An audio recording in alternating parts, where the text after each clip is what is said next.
Cacicíaco, nós fomos abençoados por mais reflexão, mais dificuldades bíblicas, teológicas e maior conhecimento de outras posições, incluindo a nossa própria. Ao conhecer outras posições, a gente acaba conhecendo mais a nossa própria.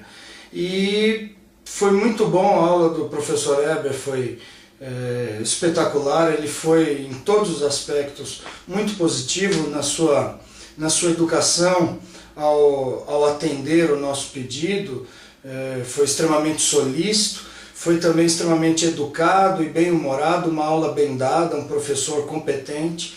Então eu saí de lá muito feliz hoje e com algumas impressões muito positivas. Uma delas a respeito do debate entre os dispensacionalistas e os teólogos pactuais, porque parte da discussão, como eu suspeitava, tem a ver com termos.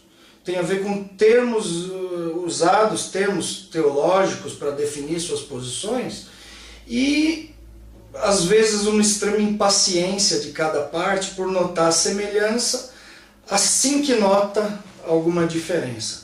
Eu fiquei surpreso ao ser apresentado com calma ao sistema proposto pela teologia do pacto, porque eu percebi que realmente algumas coisas, com outra nomenclatura, com outro modo de apresentar, são coisas que nós, eu vou falar por mim como dispensacionalista, não sei se falo por todos, provavelmente não, mas que eu também vejo como corretos. Por exemplo, eu notei no professor Eber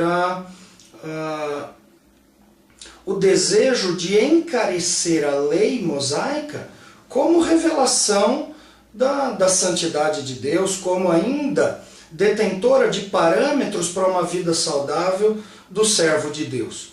E ao embasar isso, ele foi até o Éden chamando de pacto de obras a possibilidade, a instrução ou até a imagem de Deus colocada no homem, suficiente para fazê-lo saber como obedecer a Deus e como se portar diante dele. Ao ouvir isso, ao ouvir sobre o que ele pensa sobre a continuidade da lei, a aplicação disso, e sobre a explicação sobre o que vem a ser o pacto de obras, eu percebi que uma semana antes, com outras palavras, com outro raciocínio, eu expliquei a mesma coisa para um aluno no seminário. Mostrei para ele que nós não servimos a lei como estatutos. E até aí o professor Eber mostrou, ele falou, nem tudo na lei nós cumprimos. Fazemos sacrifício? Não. E ficou claro aí na palestra. E eu percebi que pela mesma razão, ainda que grosso modo, a razão é a mesma. Porque por trás da lei, por trás do estatuto legal, há um preceito justo. E eu explicava para o aluno que ainda que a lei, que o estatuto da lei tenha caído, como Paulo, usando o texto citado pelo professor Eber, né, a lei avultou a nossa culpa e nos levou a Cristo, Paulo depois vai dizer que depois de tendo levado a Cristo, não estamos mais sujeitos ao aio. Desse modo, ao tutor, né, a lei, desse modo, eu compreendo que o estatuto da lei, que tinha o seu propósito na vida de Israel, e também com essa função de mostrar a condenação do homem e o conduzir a Cristo, como estatuto legal, ele perde a sua vigência em Cristo. Entretanto, o preceito justo por trás dele, que é a necessidade de adorar o único Deus, de agir com amor para com as pessoas e fazendo com que nós não matemos, não roubemos, não cobicemos, esse preceito justo, que não depende de lei, mas que está na lei mosaica, esse, ainda que o estatuto legal se vá, como preceito justo ele permanece.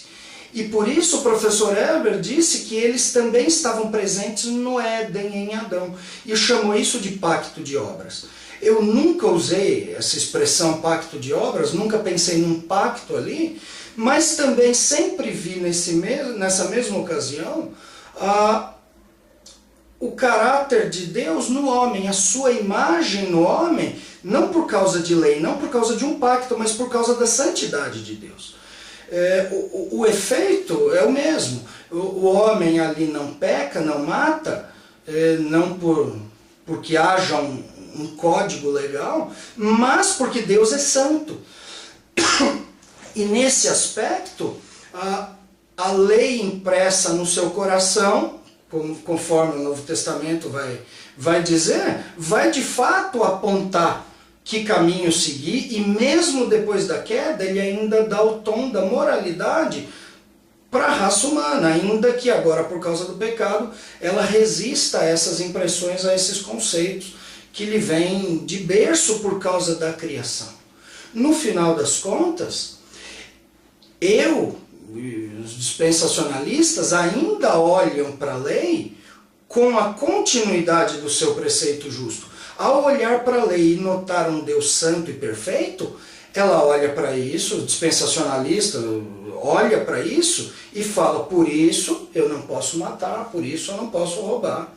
E ele também olha no Éden, Adão não somente com a instrução de não toque nesse fruto, mas feito à imagem de Deus, de tal modo a poder se relacionar com ele, com um coração moldado pela imagem de Deus, com as suas vontades, os seus impulsos, seus desejos, seus planos, seu intelecto moldado pela santidade de Deus. Então, nesse aspecto, foi muito positivo perceber que a diferença se dá mais na terminologia e na construção do pensamento do que na prática. É claro que diferenças existem mesmo, e algumas são inconciliáveis, não tem como conciliar o amilenismo e o pré-milenismo. Um é milenista, o outro é amilenista. Mas, por causa dessa diferença, eu percebi hoje, pela palestra do professor Heber, que às vezes as diferenças se dão em locais específicos que dá para ser circunscrito, dá para ser definido, a diferença é essa. Mas não quer dizer que o conjunto todo os conjuntos sejam antagônicos. E foi interessante notar como, de outras maneiras, nós preservamos valores às vezes iguais, às vezes parecidos, dentro de um arcabouço maior que tem suas diferenças mesmo e que acabam nos chamando mais atenção do que as semelhanças. Fazendo jus à boa palestra do professor Heber, eu gostaria de também apresentar, já que eu tive a oportunidade de perceber que a teologia do pacto não era diferente em tantos pontos como eu imaginava, eu acredito que é salutar mostrar que também o dispensacionalismo não vai ser. Porque assim como os dispensacionalistas criam uma imagem distorcida da teologia do pacto, ou dos aliancistas, como acaba sendo o termo mais comumente utilizado, de outro lado isso também acontece. Eu sei que um debate se iniciou no início do século passado, e principalmente baseado nos comentários das notas de rodapé da Bíblia de Scofield, que obviamente são um pequeno resumo, que tem assim um pequeno vislumbre do pensamento deles, ainda que o nosso pensamento hoje tenha caminhado um pouco mais, e até o debate tenha contribuído para se notar o que é essencial no pensamento, o que não é, o que a outra posição tem razão, o que passou do limite, ou o que por causa do debate ficou-se firmado. Essa posição foi inicialmente exposta em termos de notas de rodapé, o que fizeram também com que ela fosse entendida como um espantalho. nessa discussão, eu já fui acusado muitas vezes de ter uma Bíblia Scofield, e como se eu pegasse a nota de rodapé daquilo e aquilo fosse o arcabouço da minha teologia. E não é. E nesse aspecto, às vezes os teólogos do pacto pensam que os dispensacionalistas não olham para as alianças, que a teologia da aliança é baseada nela e não o dispensacionalismo. E não, isso não é verdade. A verdade é que o dispensacionalismo se baseia inteiramente nas alianças de Deus, no seu desdobramento, no seu tratamento pelos profetas, contudo dentro de uma...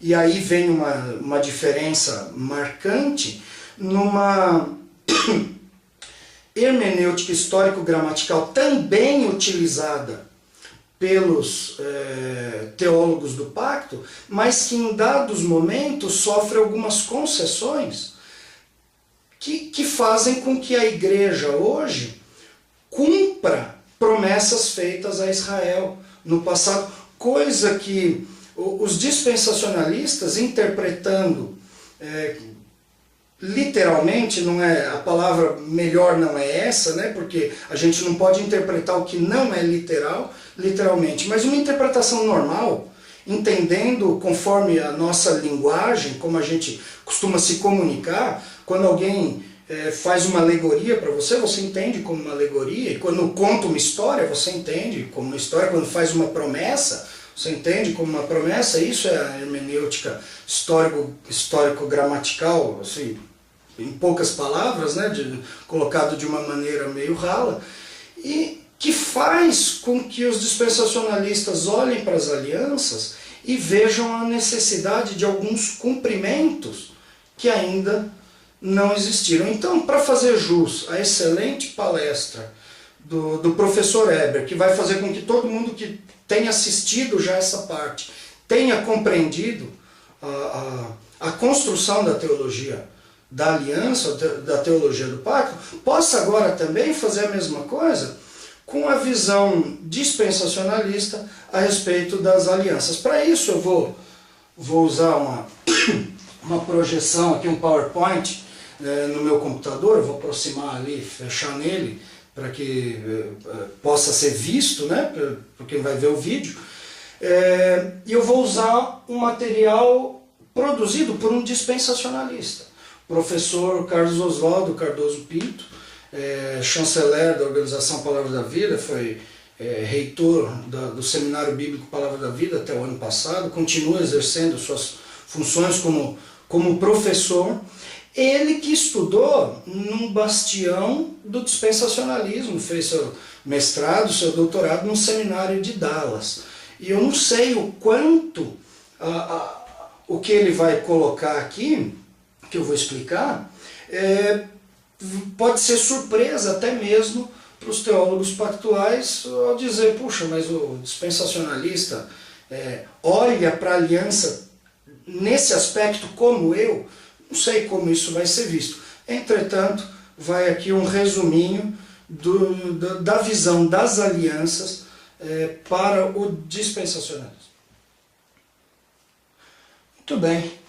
Está lá o relacionamento das alianças.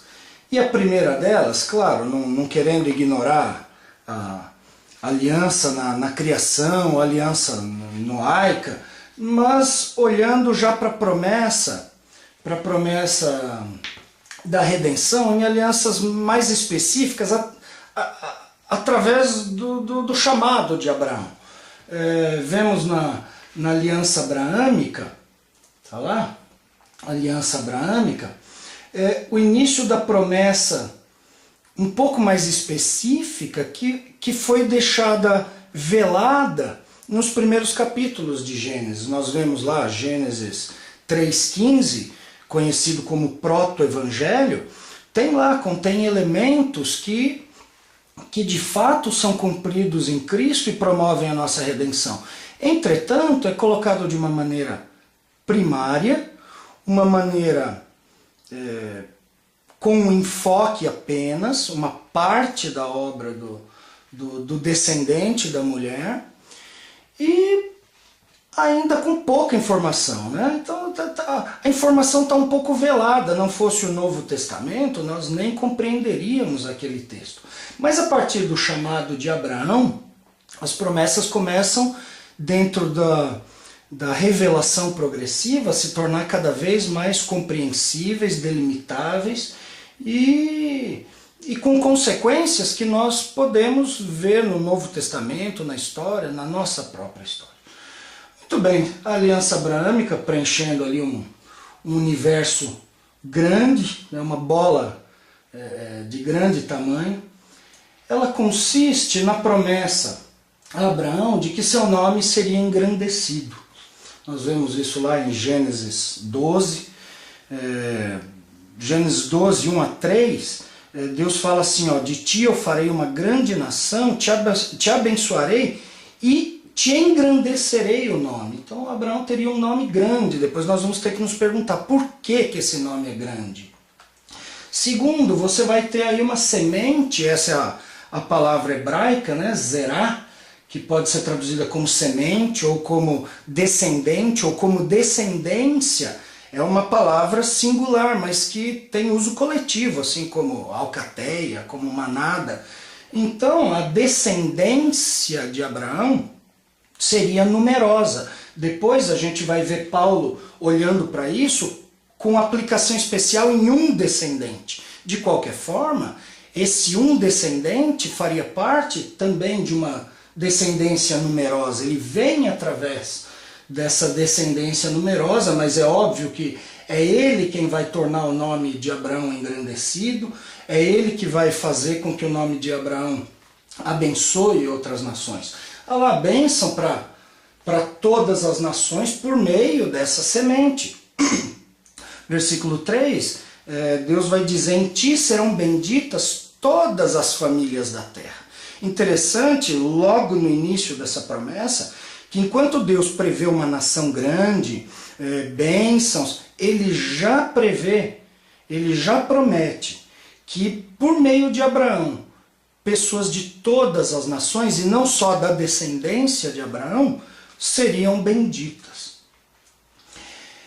Deus também vai prometer a ele uma terra, a gente vê isso aí em Gênesis 13, em Gênesis 15, em Gênesis 13, Deus vai dizer, porque toda a terra que vês, eu te darei, e a ti e a tua descendência para sempre. E aí ele mostra essa descendência enorme, farei a tua descendência como o pó da terra. No capítulo 15, Deus vai especificar que terra é essa.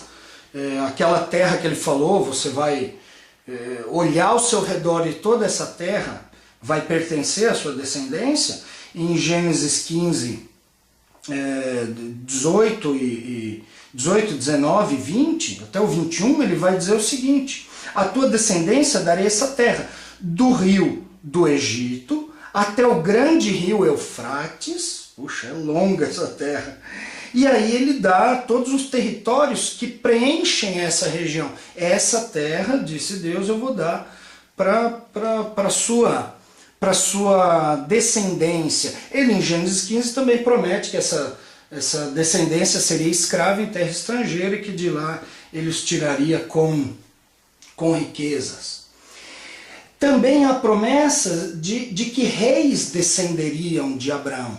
Algumas vezes nós ouvimos dizer que Deus não planejava que Israel tivesse reis, mas isso não é verdade. Reis foram prometidos a Abraão, e não só a Abraão, mas por meio de Jacó, foi prometido a Judá que o cetro jamais se apartaria da sua mão, mostrando que Deus escolheu a tribo de Judá para tirar daí os reis pelos quais ele reinaria o seu povo. Se no meio do caminho outras coisas aconteceram e que terminaram em tragédia, está lá a desobediência do povo, teimando em ser um povo como outras nações, querendo ter um rei como outras nações. Então Deus lhe dá a princípio um rei conforme o seu coração, me parece. No rei Saul, um rei como das outras nações. Agora, quando Deus dá o rei que ele quer, que ele planejou, o rei conforme o seu coração, ele vem da tribo de Judá e vem cumprindo também a promessa a Abraão. Essa aliança era uma aliança incondicional. É interessante como Gênesis 15 vai mostrar que Abraão partiu animais conforme Deus pediu, e que aí caiu um sono nele, tamanho foi o trabalho de parti-los e de mantê-los livres, protegidos das aves que queriam fazer uma boquinha. Ele caiu num profundo sono lá. E Deus se comprometeu, passando por entre aqueles animais partidos. É claro que não é isso que faz com que Deus se comprometa. A sua palavra, que é fiel, o compromete quando ele diz. Mas está ali um sinal visível no esquema humano. A gente percebe em Jeremias os homens fazendo uma aliança com Deus de não escravizarem mais seus irmãos. E aí tomam eles de novo como escravos. E aí Deus fala, ó, como vocês fizeram aí com os animais, os quais vocês passaram aí no meio, eu vou fazer com vocês. Então isso nos faz crer que era um contrato antigo. Um contrato que mais ou menos dizia, ó, qual de nós que está passando aqui nesse meio quebrar esse contrato, que aconteça conosco o que aconteceu com os animais, que sejamos partidos no meio, né? Então Deus usou um meio humano para garantir para o homem ainda dificilmente crente como deveria, perceber que Deus estava falando a verdade mesmo e que a sua palavra era confiável. Palavra que é confiável simplesmente porque ele é fiel. Muito bem, essa aí é a aliança abraâmica. Depois dela, nós vamos ter ali dentro ainda dela a aliança mosaica. Por que dentro dela?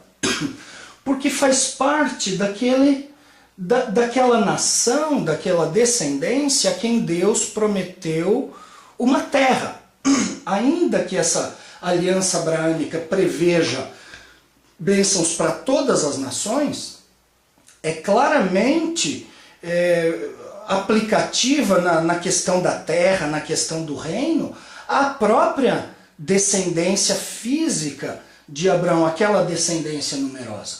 Então Deus prometeu a Abraão que enviaria para uma terra estrangeira essa descendência, eles se tornariam escravos, e depois de 4 gerações os traria de lá. E Moisés foi o veículo para que Deus libertasse, foi o servo que transmitiu a ordem do Senhor, tanto para os egípcios quanto para os israelitas, e guiou a saída de Israel do Egito. Chegando ao Sinai, Deus fez uma aliança com o povo.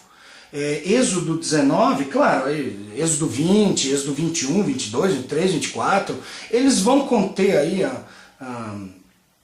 os tratados, né, as cláusulas dessa aliança. Mas no capítulo 19, Deus faz essa aliança com o povo diferente do que ele fez com Abraão, onde ele se comprometeu, não pediu nada de Abraão, a não ser obediência, honra a essa promessa, mas ela não era meritória.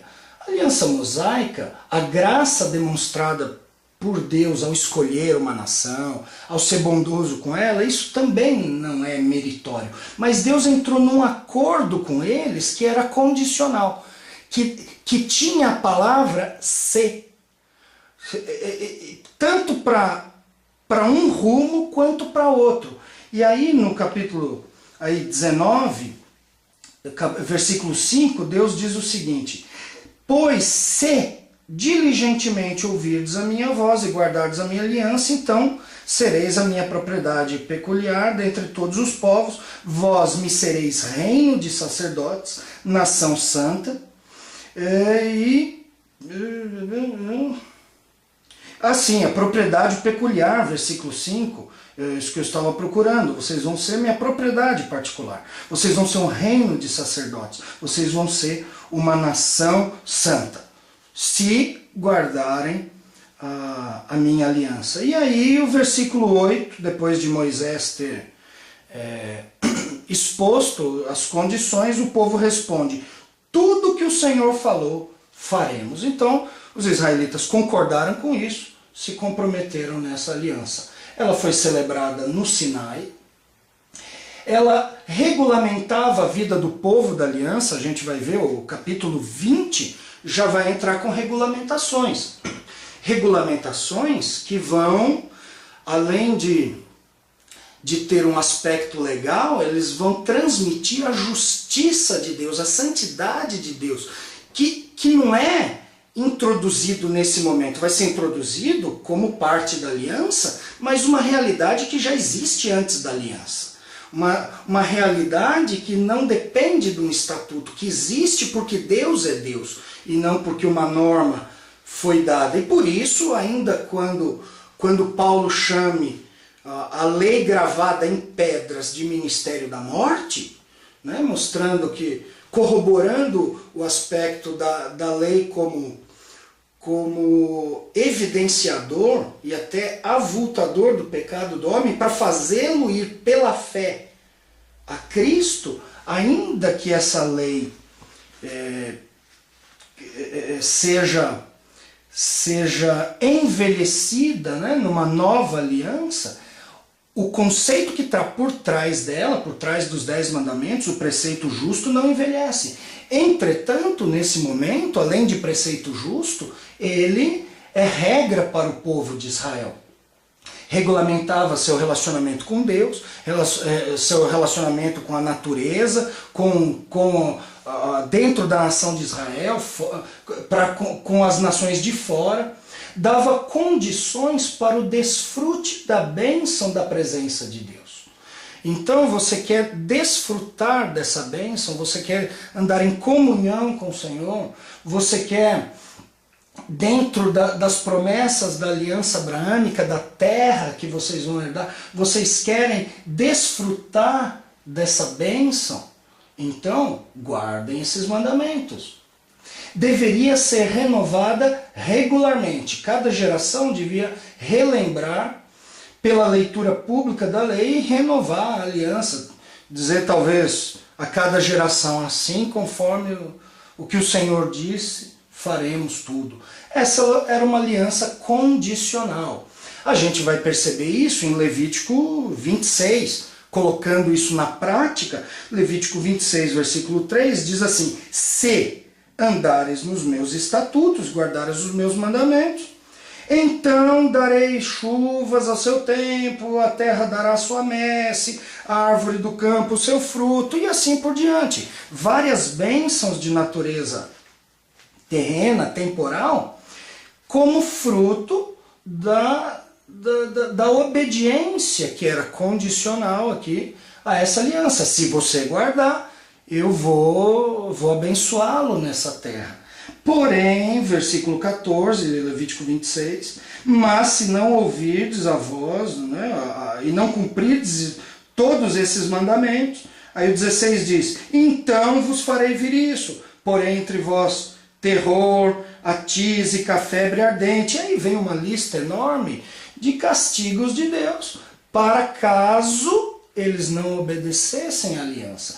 Então a aliança que era fixa, ela tinha um desdobramento condicional, que já foi previsto. A aliança não mudava, mas a resposta de Deus ao povo dependia da resposta que o povo dava também às ordens de Deus, ao culto do Senhor. Nesse aspecto, ela era condicional. Dentro dela, tem aí a aliança conhecida como palestiniana. A gente vê alguns desdobramentos, ela está aqui dentro da aliança mosaica, porque ela faz parte dela. Entretanto, a aliança palestiniana não foi dada no Sinai. Foi dada aí quase 4 décadas depois, em Moabe, quando o povo já estava para entrar na terra, já aquela geração posterior, a geração das crianças que os israelitas tinham medo de se tornar escravas, as quais Deus falou: a elas eu darei a terra. Então, além de uma renovação da aliança, além da lembrança do que Deus combinou com os israelitas no Sinai, há também outras instruções de natureza prática para a vida na terra. aplicava a aliança mosaica à vida na terra prometida. Então são alguns desdobramentos que não fogem do aspecto inicial da aliança mosaica. Ela é mais ilustrativa, mais detalhada. Ela pede o quê? Obediência à aliança. E essa obediência traria 3 P's: paz, prosperidade e permanência na terra prometida para cada geração. Esse modo como a aliança palestiniana coloca essa aliança condicional de Deus dentro de uma aliança incondicional é muito interessante. Porque ela não consegue, essa condicionalidade, não consegue fazer Deus dizer: a terra que eu prometi dar para Abraão, eu não vou mais dar. Mas diz o seguinte, está lá em Deuteronômio 28, que também tem a condicionalidade. O versículo 1 de Deuteronômio 28 vai falar: se você ouvir a voz do Senhor, então vão vir bênçãos para vocês. Mas aí no 15, se porém não deres ouvidos à voz do Senhor, várias maldições vão te perseguir. Dentre elas, ser vítima de guerra de povos estrangeiros, de falta de paz, de fome. Então a questão não é possuir esta terra ou não. A questão é ficar nela em paz, ter prosperidade, chover na época certa, a criação progredir, a plantação crescer e também permanecer. Não quer dizer que a promessa da terra é anulada. Não, significa que vocês não obedeceram, então essa promessa vai esperar mais um pouco. Vocês agora vão ser trasladados dessa terra, não vão permanecer nela. A obediência traria tudo isso: paz, prosperidade e permanência. A desobediência traria castigo de Deus. Agora é interessante notar que, apesar das cláusulas serem muito claras, muito nítidas, Deus mostra mais paciência do que o desejo de levar a aliança logo às últimas consequências. E aí a gente vê profeta após profeta prometendo a vinda de uma nação de longe. A gente vê Isaías, já não vou pensar nem nos outros, vou pensar mais em Isaías, olhando especificamente para o lugar de onde viria o castigo, ao qual Jeremias também vai apontar, e aí junto vem o convite ao arrependimento. Então, mesmo quando Deus vai lançar as maldições aqui sobre os desobedientes, ele envia convites de arrependimento, ele envia profeta, ele espera, mesmo quando muitas vezes ele declara o juízo, ele vai lançar esse juízo somente nas outras gerações, como a gente vê no caso de Salomão, no caso de Ezequias até gostou, falou: a palavra é boa, porque esse castigo não vem na minha geração. Então, ainda que haja dureza na cobrança da promessa condicional sobre a desobediência, Deus ainda se mostra gracioso.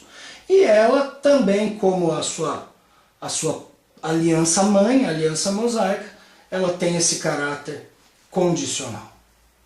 Muito bem, aí entra logo após ela uma outra aliança. Note como elas estão sempre dentro do mesmo espaço.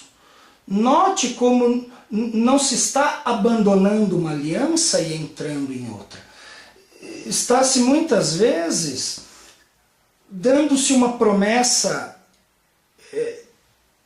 parcial dentro de uma promessa mais ampla, e dentro desse foco parcial torna a promessa mais específica, e a revelação progressiva continua caminhando. Então, em 2 Samuel 7, quando Davi se propõe a fazer um templo para a arca de Deus, uma casa, Deus fala: não, você não vai me fazer uma casa. Em lugar disso, eu vou te fazer uma casa. O versículo 11 mostra isso.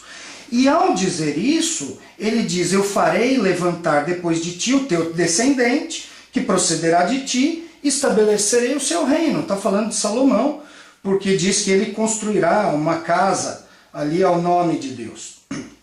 E aí, com isso, já prevendo uma linhagem, uma casa, uma dinastia para Davi. Mas isso começa em Salomão e tem prosseguimento. Nessa linhagem, Deus vai, apesar de ser uma promessa incondicional, que cumpre a promessa de reis que viriam a Abraão, e dentro da casa de Judá, conforme Jacó disse, assim também essa promessa Davi é incondicional. Na verdade, o que Davi queria fazer para Deus, Deus nem quis. Falou, não, você nem vai fazer isso. Em lugar disso, eu vou te fazer algo. Talvez para mostrar justamente isso. O que eu vou te fazer não é um pagamento pelo que você me fez. É algo que eu incondicionalmente estou prometendo cumprir.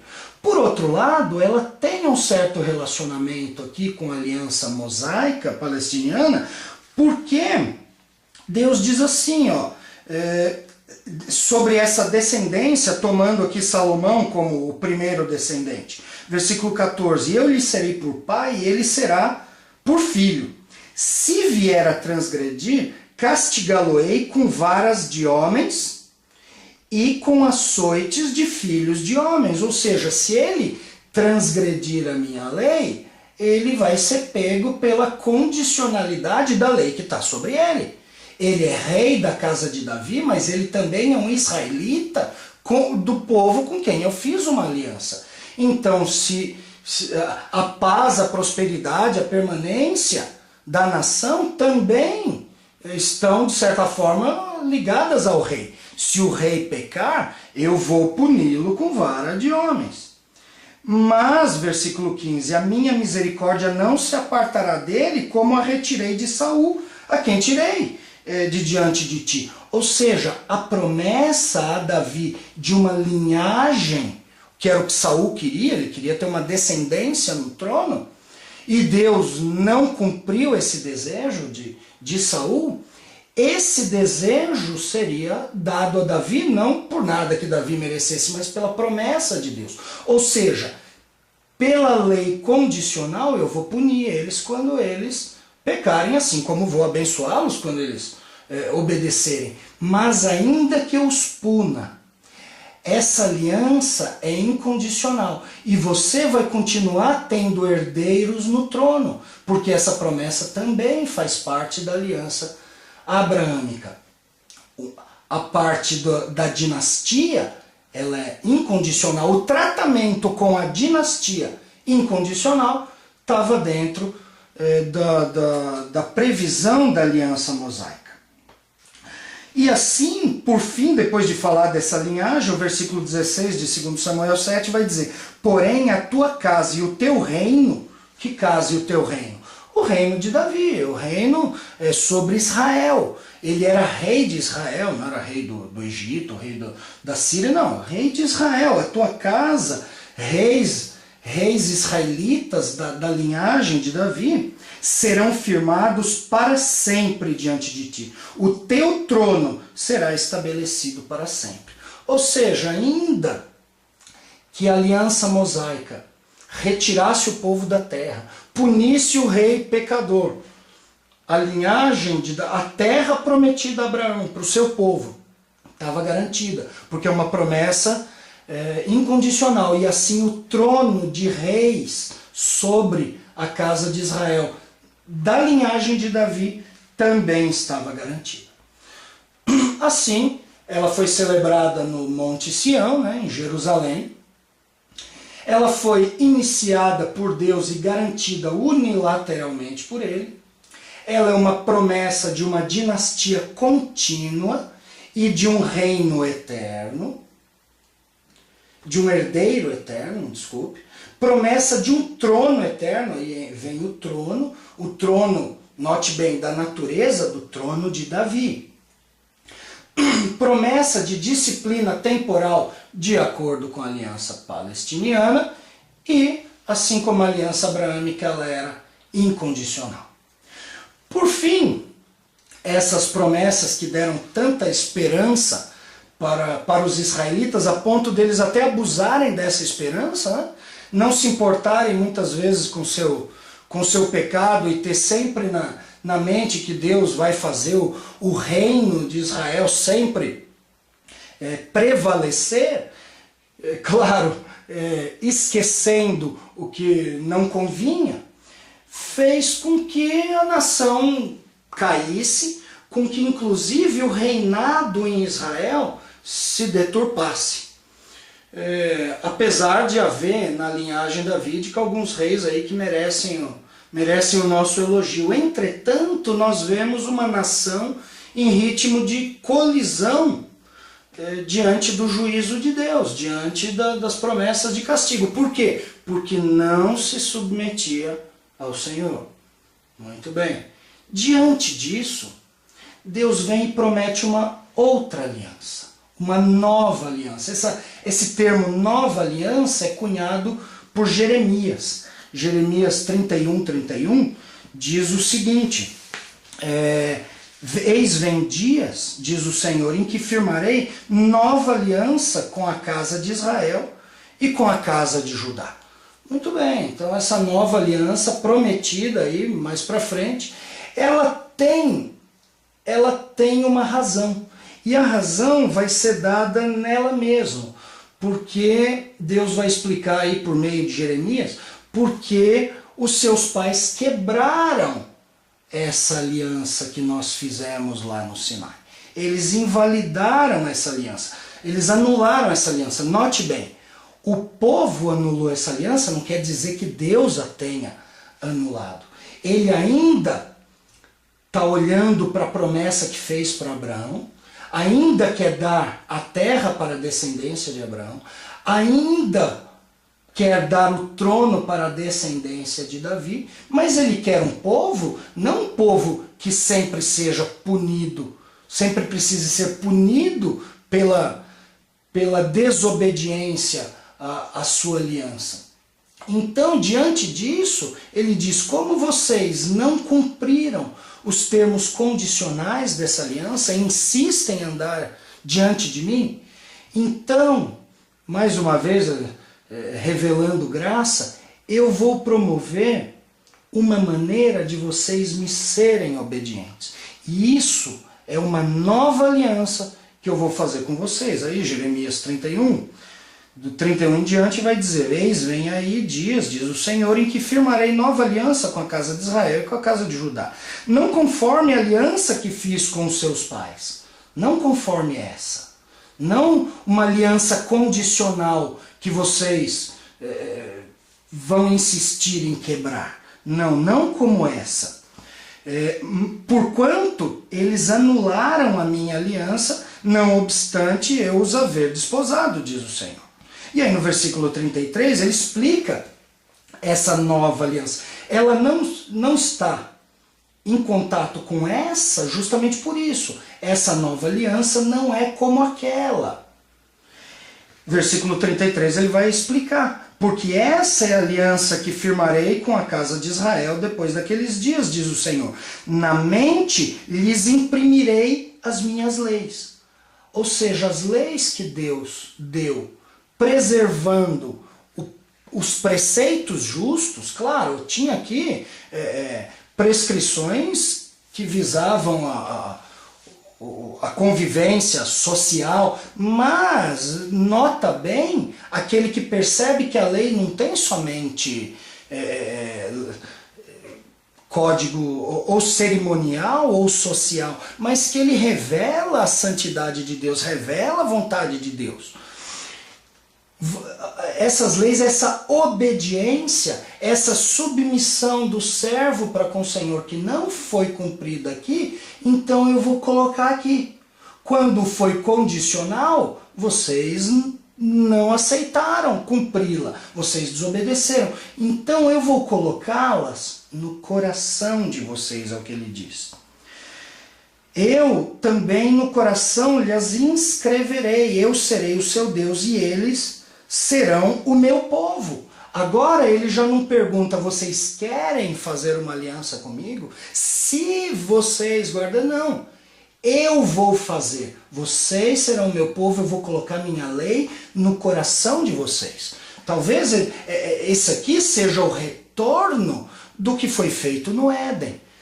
Assim como o professor Eber mostrou a lei, o preceito justo no coração de Adão, aqui o Senhor promove isso da mesma forma, de modo nacional. E ele diz assim, versículo 34, não ensinará jamais cada um ao seu próximo, nem cada um ao seu irmão, dizendo, conhece ao Senhor, porque todos conhecerão.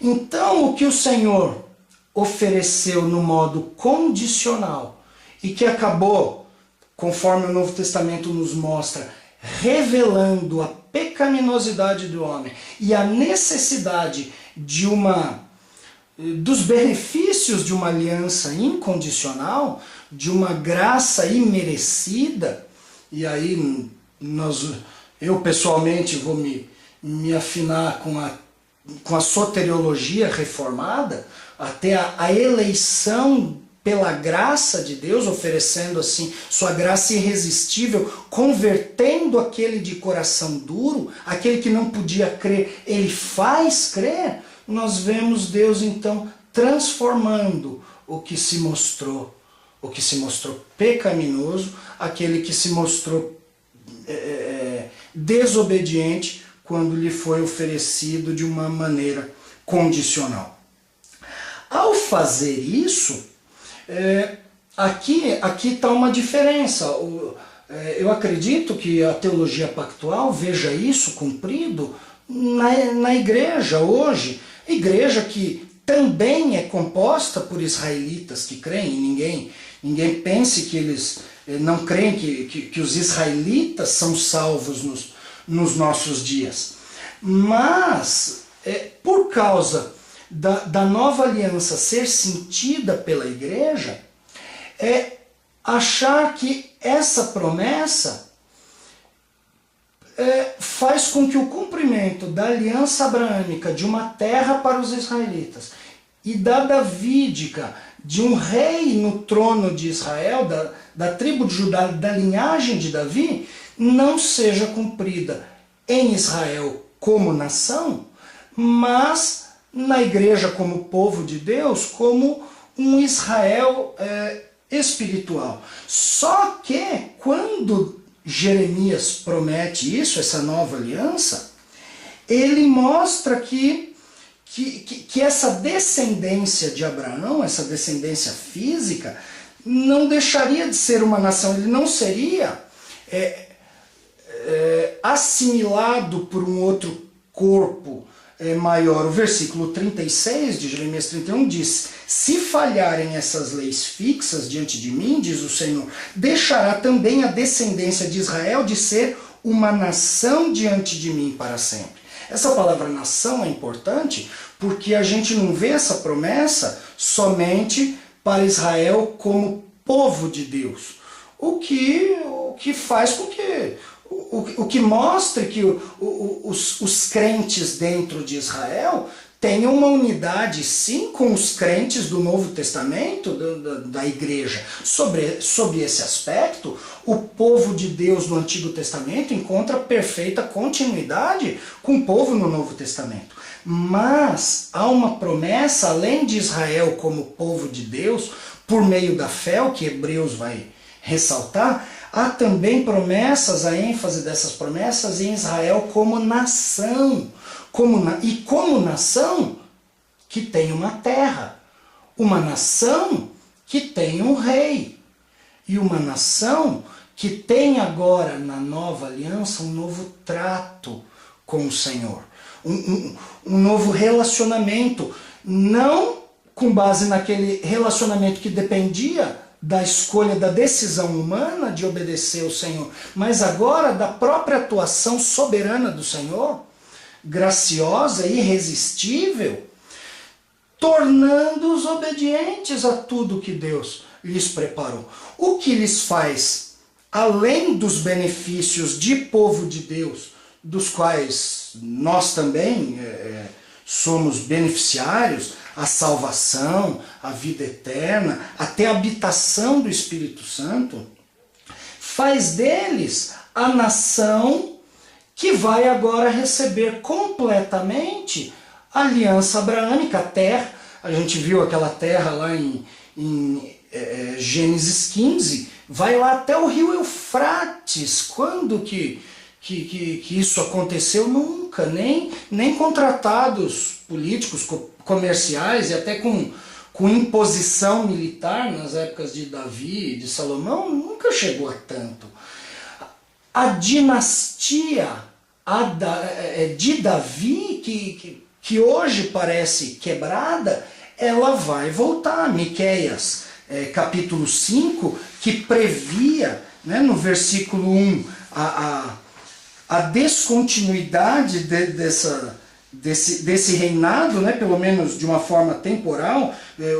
O versículo 1 de Miqueias 5 diz: por-se-á sítio contra nós e ferirão com vara a face do juiz de Israel. Aqui está descrita a retirada do rei de Israel do seu trono. Na verdade, ao dizer ferida a face do juiz de Israel, parece que isso aqui, não sei se foi a intenção aqui de Miqueias, mas isso aconteceu até literalmente. Eu acho que, não sei se a intenção de Miqueias é apontar para isso, mas ele teve seus olhos perfurados.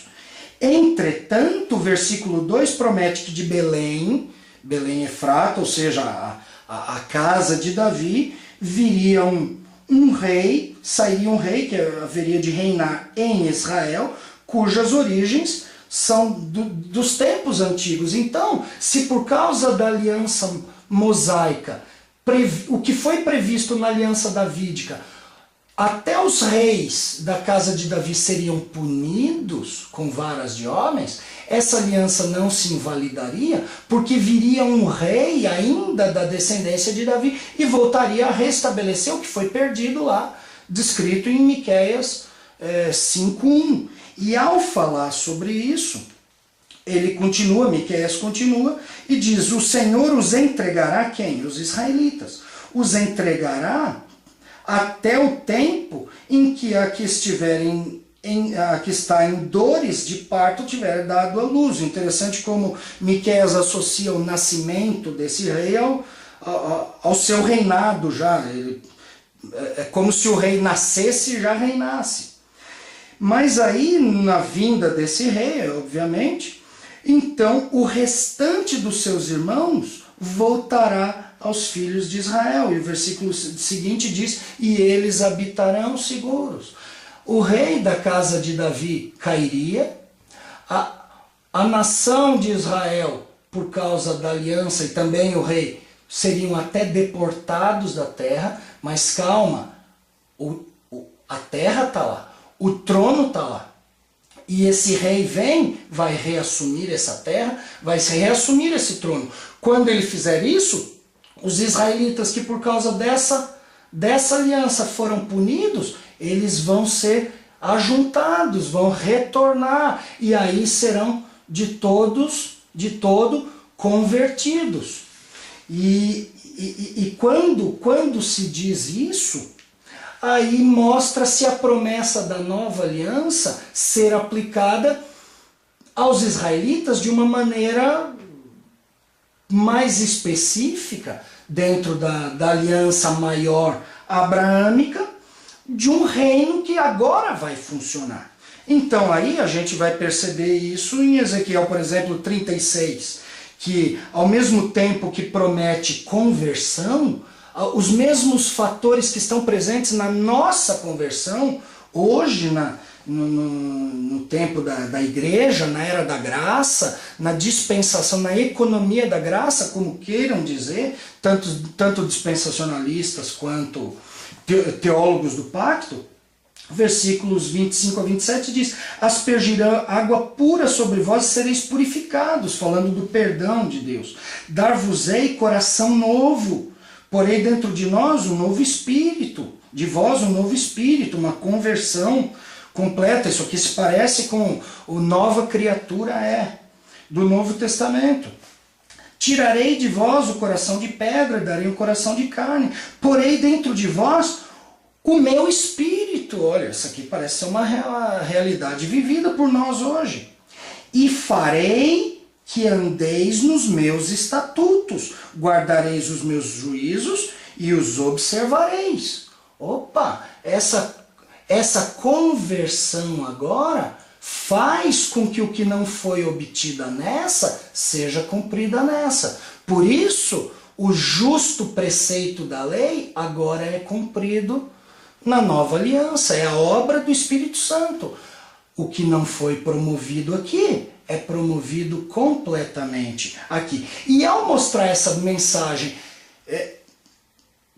de um caráter especialmente neotestamentário para nós, né, nós vemos essa realidade no Novo Testamento, aí os versículos 25 e 27 de Ezequiel, a moldura disso mostra Israel sendo congregado das nações. O versículo 24 de Ezequiel diz: tomar-vos-ei de entre as nações e vos congregarei, de todos os países vos trarei para a vossa terra. Por que ele vai congregá-los? Porque Miqueias 5:3 mostra que eles seriam entregues até esse tempo. Vocês estão aí espalhados, entregues, até quando eu levantar aquele que vai reinar, aquele que existe desde a eternidade. Então aí a gente vê, depois da queda diante da Babilônia, que era o que Miqueias estava prevendo. Depois disso a gente vê Israel voltando para sua terra,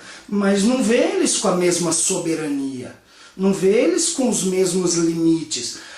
Na maioria do tempo eles nem têm rei. Quando eles têm rei, durante algum tempo isso representa uma soberania, mas daqui a pouco é um rei abaixo de um rei dos reis. E daqui a pouco já não tem mais rei. E daqui a pouco os romanos vêm e destroem Jerusalém, destroem o templo de novo. E aí a gente vê os israelitas sempre entregues. Aí vê eles sofrendo diante da invasão muçulmana lá no século VII. A gente vê na época das cruzadas eles sofrendo perseguição de cruzados na Europa, com um pensamento cruzado mais ou menos assim: já que a gente está indo libertar a Terra Santa dos muçulmanos que não creem em Cristo, então já vamos matar judeus que também não creem em Cristo. Isso aconteceu nessa época. Na época das Inquisições, a perseguição aos judeus foi acesa novamente. A gente vê perseguição no final do século XIX, o que promoveu depois o movimento sionista. Na Segunda Guerra Mundial está lá o Holocausto, mostrando Israel como um povo sofrendo na mão das nações, porque Miqueias disse: vocês serão entregues até que venha aquele rei. Mas em retornando o rei, retorna a terra, o povo na terra, o trono de Davi reinando sobre o povo na terra, agora sob um novo trato: terra, trono e trato. E essa é uma parte do que o futuro tem reservado. A outra parte envolve conversão nas nações, porque isso foi prometido também a Abraão. Então nós experimentamos os benefícios, por causa dessa promessa, dessa aliança, da bênção de Abraão por meio do seu descendente, que é Cristo. Aquele rei que o anjo disse que reinaria sobre o trono de Davi, confirmando as promessas do Antigo Testamento, é também aquele que nos abençoa, que rege a nossa vida. Nós lhe somos súditos hoje, sem contudo lhe tirar o aspecto de um rei sobre a casa de Israel. E o mesmo trato sentido pelos israelitas no cumprimento da nova aliança também é oferecido como benefício para as outras nações.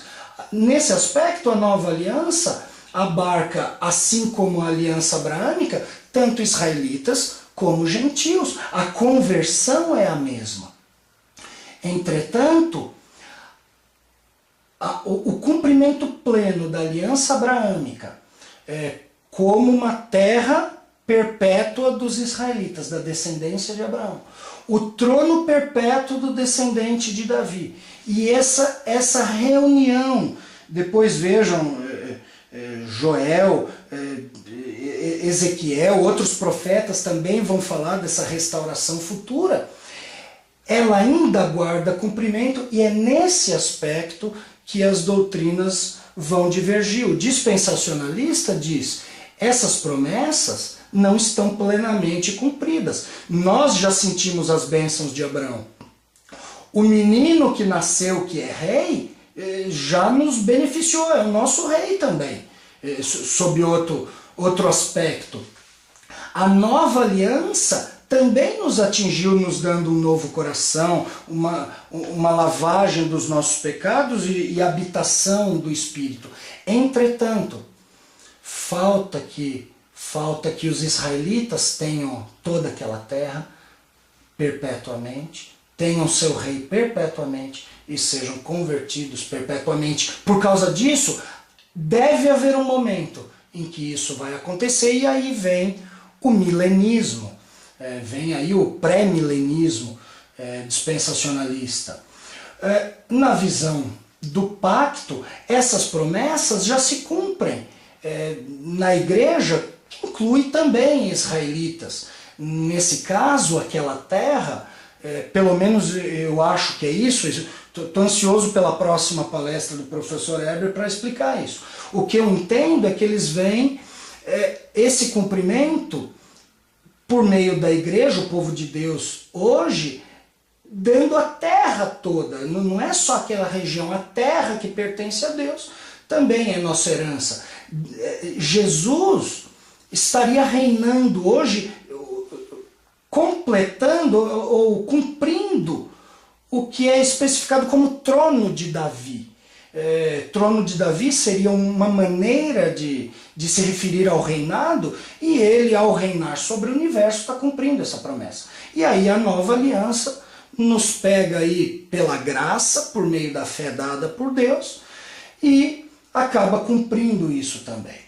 Nesse aspecto, fazendo justiça aqui ao slide, falar sobre a nova aliança. Ela é celebrada, vai ser celebrada no futuro com o povo de Israel. Note bem, a igreja já parece ser beneficiária disso, mas vai haver um tempo em que Deus vai reunir os israelitas, vai lhes dar conversão nacional, debaixo de um rei davídico, dentro da terra prometida a Abraão. Então, isso que ainda não aconteceu, está para ser celebrado com eles no futuro. Foi celebrado na cruz, mas a aplicação há de encontrar um tempo no futuro. Ela é iniciada por Deus e garantida por Ele. É em tudo diferente da aliança mosaica, no sentido de que ela não é condicional, no sentido de que a lei não é oferecida para que, pela decisão humana, ela seja cumprida, mas agora ela vai ser impressa nos corações, vai fazer o que a vontade humana não pôde fazer, enferma que estava pelo pecado.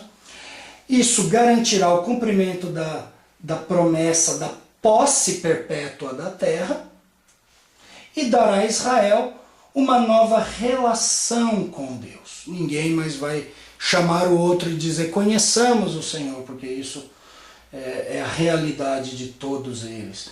E é uma aliança incondicional. Textos aí para serem consultados, serem avaliados depois aí pelas pessoas que estão vendo esse vídeo, tanto de uma visão quanto de outra. Estão aí a aliança abraâmica, mosaica, palestiniana, davídica e a nova aliança. Claro, aqui tem alguns textos chave, né? Mas, por exemplo, a aliança mosaica, ela é celebrada aqui no capítulo 19, no capítulo 20 já começa a aliança mosaica a ser descrita na forma de lei. Levítico vai ter isso, mas no 19 você vai ver lá a celebração, o acordo entre Deus e os israelitas. Espero ter sido pelo menos um pouco claro assim como foi em muito o professor Eber.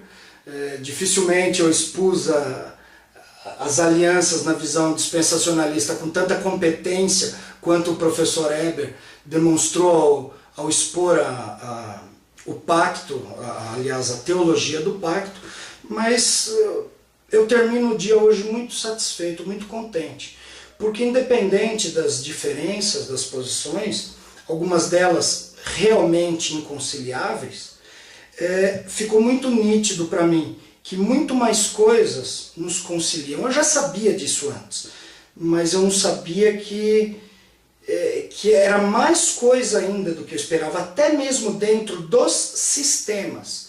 Há muita coisa que com outras nomenclaturas nós fazemos coro uns aos outros, mas às vezes por causa do debate, por causa da história dele, por causa de algum calor promovido no meio do debate, a gente acaba por não perceber, um rotula o outro, e eu fiquei muito contente de ver não só o resultado disso, que é notar o que é verdadeiro e não em cada posição. Como eu falei, estou ansioso pelo próximo encontro com o professor Eber, e também notar que nós temos o mesmo interesse, o interesse de aprender, o interesse de nos submeter a esse soberano Senhor, a esse Rei eterno, a esse que rege as nossas vidas e que nos deu a sua palavra, de fato, para ser o instrumento de nos transformar nas pessoas que ele propôs em Adão, servos obedientes, que o glorificam e que sujeitam a terra, produzindo assim a sua glória. Nesse aspecto, o professor Carlos Oswaldo, o autor aqui dos slides, ele tem uma expressão interessante, que é a soberania mediada. Nós compartilhamos um pouco dessa soberania de Deus, que é eterna, que é incondicional, que não se limita, como o teísmo aberto diz hoje em dia, mas ele usa o homem na sua obra para glorificar seu nome, compartilhando um pouco dessa soberania. Dizem: sujeitem a terra, dominem a terra que ele domina como soberano que é. Desse modo que nós possamos ser servos fiéis, bons dispenseiros, seja isso dentro da dispensação compreendida pelos dispensacionalistas, seja dentro da economia observada dentro da teologia do pacto. Que nós, como povo de Deus que somos, povo chamado das trevas para a sua maravilhosa luz, povo que tem a responsabilidade de anunciar essa obra maravilhosa, que nós sejamos também um povo honrado, que busca a verdade para aplicarmos na nossa vida e para glorificarmos o nome do nosso Senhor. Professor Eber, muito obrigado mais uma vez. Obrigado aos nossos irmãos que participaram do Cacicico. Obrigado a você que está aí assistindo, está aí no nosso site assistindo, buscando compreensão. Se revire aí com as informações, veja quais são os pontos que você encontra identificação não pessoal, mas bíblica, fruto da exegese das Escrituras e da subordinação ao Senhor, que é o dono revelador da sua palavra. Amém.